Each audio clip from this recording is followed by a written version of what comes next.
রমজান আত্মশুদ্ধির সময়। এই মাসে মানুষ বেশি করে নামাজ পড়ে, রোজা রাখে, তওবা করে।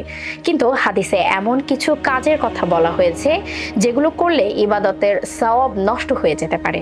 বিষয়গুলো কঠোর শোনালেও মূল শিক্ষা হলো সতর্ক হওয়া এবং নিজেকে ওইসব কর্মকাণ্ড থেকে বিরত রাখা।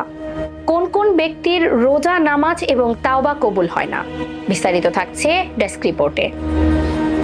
6 ধরনের ব্যক্তি আছে যাদের নামাজ, রোজা মহান রব্বুল আলামিনের দরবারে কবুল হয় না। এর মধ্যে এক শ্রেণীর মানুষ আছে যাদের তওবাও কবুল হয় না। মিথ্যাবাদী ব্যক্তি। সহিহ বুখারীতে বর্ণিত আছে, যে ব্যক্তি রোজা রেখে মিথ্যা কথা ও অন্যায় কাজ পরিত্যাগ করে না, তার শুধু না খেয়ে থাকা আল্লাহর কাছে গ্রহণযোগ্য নয়। অর্থাৎ রোজার মূল শিক্ষা হলো চরিত্র সংশোধন। মুখে মিথ্যা রেখে রোজা পূর্ণতা পায় না। পলাতক গোলাম, স্বামীর অসন্তুষ্টিতে রাতযাপনকারী নারী ও অপছন্দনীয় ইমাম। ইমাম সুনান আত-তিরমিজি ও মিশকাতুল মাসাবিহ এ এসেছে, 3 শ্রেণীর মানুষের নামাজ তাদের কান অতিক্রম করে না। মালিকের অনুমতি ছাড়া পালিয়ে থাকা গোলাম, যে স্ত্রী স্বামীর অসন্তুষ্টি নিয়ে রাত কাটায়, এমন ইমাম যাকে মুসল্লিরা অপছন্দ করে। এখানে মূল শিক্ষা হলো দায়িত্ব ও সম্পর্কের ব্যাপারে সচেতন থাকা। সুনান ইবনু মাজাহ ও সুনান আত-তিরমিজিয়ে বর্ণিত আছে, মদ পান করলে 40 দিনের নামাজ কবুল হয় না।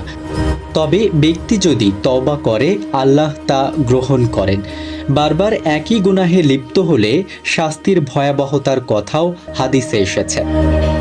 এতে বোঝা যায় তওবার দরজা খোলা থাকলেও গুনাহকে হালকা করে দেখার কোনো সুযোগ নেই।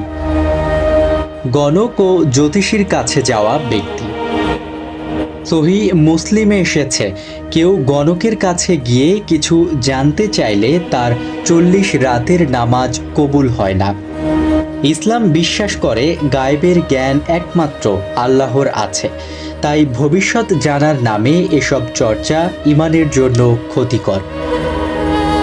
সবশেষ একটি বিষয় পরিষ্কার রাখা দরকার, আল্লাহর রহমত অনেক বিস্তৃত। মানুষ ভুল করবে, আবার ফিরে আসবে।